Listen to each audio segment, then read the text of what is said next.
സംസ്ഥാനത്ത് IPS തലപ്പത്ത് മാറ്റം. ED ഉദ്യോഗസ്ഥൻ പ്രതിയായ കൈക്കൂലി കേസ് അന്വേഷിക്കുന്ന Ernakulam range vigilance SP S ശശിധരനെ കേരള പോലീസ് അക്കാദമി അസിസ്റ്റന്റ് ഡയറക്ടറായി നിയമിച്ചു. അന്വേഷണം നിർണായക ഘട്ടത്തിൽ നിൽക്കെയാണ് ഈ സ്ഥാനമാറ്റം.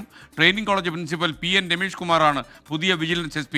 പത്തനംതിട്ട, ഇടുക്കി, കൊല്ലം ജില്ലാ പോലീസ് മേധാവിമാരെയും മാറ്റിയിട്ടുണ്ട്. കൂടുതൽ വിവരങ്ങളുമായി MG പ്രതീഷ് തിരുവനന്തപുരത്ത് നിന്ന് ചേരുന്നു. പ്രതീഷ്, വളരെ പെട്ടെന്ന് തീരുമാനിച്ച ഒരു സ്ഥലമാറ്റമാണോ അതോ DPC പ്രൊമോഷൻ കമ്മിറ്റിയൊക്കെ കൂടി തന്നെ അതിൻ്റെ പ്രൊസീജിയർ അനുസരിച്ച് ഉള്ള തീരുമാനം തന്നെയാണോ? പ്രത്യേകിച്ച് വിജിലൻസ് SP ആയ ശശിധരൻ്റെ മാറ്റം അതാണല്ലോ ഇപ്പോൾ എടുത്തു പറയുന്നത്. അതിൻ്റെ കൂടുതൽ വിവരങ്ങൾ എന്തൊക്കെയാണ്?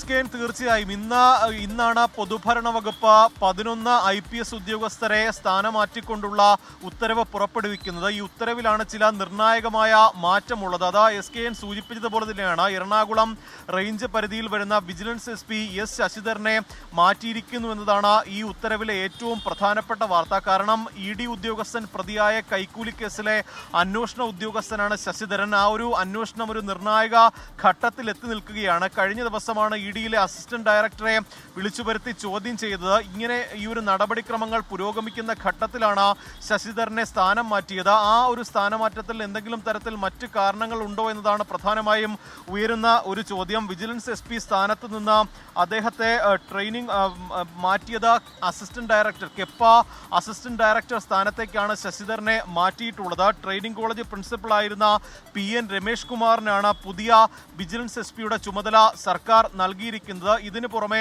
മറ്റ് ചില മാറ്റങ്ങളും ഉണ്ടായിട്ടുണ്ട്. അതിൽ ഏറ്റവും പ്രധാനപ്പെട്ടത് R ആനന്ദ് പുതിയ പത്തനംതിട്ട ജില്ലാ പോലീസ് മേധാവിയായി ചുമതലയേൽക്കുമെന്നതാണ്. ഇതിനു പുറമെ KM സാബു ആണ് ഇടുക്കിയിലെ പുതിയ ജില്ലാ പോലീസ് മേധാവി. TK വിഷ്ണുപ്രദീപിനെ കൊല്ലം ജില്ലാ പോലീസ് മേധാവിയായും നിയമിച്ചിട്ടുണ്ട്. നേരത്തെ ഈ പത്തനംതിട്ട ജില്ലാ പോലീസ് മേധാവിയുമായി ബന്ധപ്പെട്ട ചില ആരോപണങ്ങളൊക്കെ ഉയർന്നു വന്നിരുന്നു. ആ ആരോപണങ്ങളുടെ പശ്ചാത്തലത്തിലാണോ ഈ മാറ്റമെന്ന് അറിയില്ല. അദ്ദേഹത്തെ പോലീസ് മേധാവി സ്ഥാനത്ത് നിന്ന് അസിസ്റ്റന്റ് ഇൻസ്പെക്ടർ ജനറലായാണ് സർക്കാർ പുതിയ നിയമനം നൽകിയിരിക്കുന്നത്.